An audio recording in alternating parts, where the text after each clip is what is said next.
So in Successful Diabetes, we do a lot of our work in groups of training and workshops, people in groups. What do you think makes a good group, would you say? I think that's a great question, because people often say, I had a good group today or I had a bad group today, and they often talk about the participants. Mm-hmm. Whereas my belief is you can work with any participants, but what makes a group good is the way that the person at the front of the room runs it. Mm-hmm. So, like the facilitator. Yeah, yes. yeah, Uh-huh. whatever role they happen to have. Mm-hmm. So making sure that people all have opportunities to participate, things like that. Not putting people down, reel off a whole list of things that they need to do.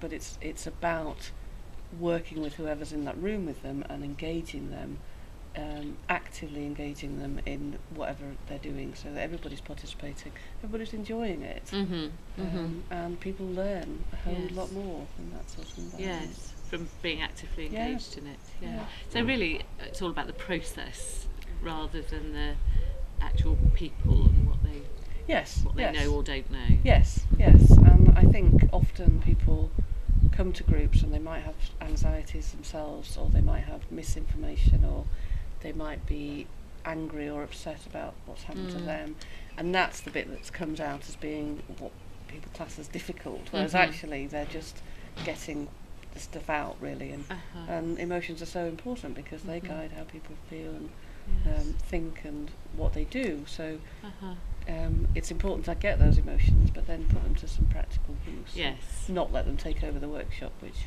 Yes. I've sometimes seen before. So. Yes, because you can get sometimes people who are quite dominant and have a lot to say. Yeah. I mean, I always find that quite valuable, actually, because generally they're good contributors. Yeah. But sometimes their being a high contributor makes other people have less opportunity to contribute. So it's about managing those situations as well. You talk a lot about how you set the room up and things as well, don't you? Yes, the environment I think is really important. Well, we share that view, I think, but I think it's about where you put the chairs in the room and whether you've got desks and tables. And what I think works best is if you've got a semicircle of chairs with no tables in front, so that everyone's on an equal, I was going to say footing, but an equal seating, but also everyone can see each other, so the contributions can be heard and seen by everybody. That seems to help the environment for people to learn in and hear each other. Yeah.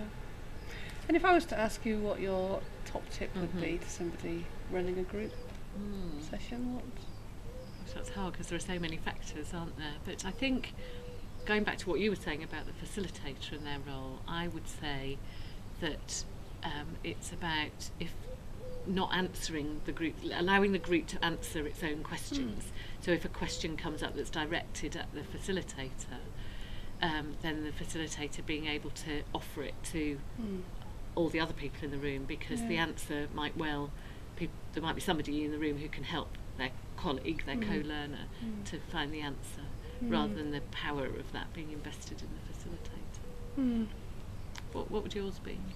I don't know if it's similar or not, but mine would be about people in the group trying to work their own way to their own solutions. So it's not about having ideas imposed upon them by the facilitator. It's about them thinking through their own ideas, discussing it amongst themselves, and going away with their own ideas and their own conclusions.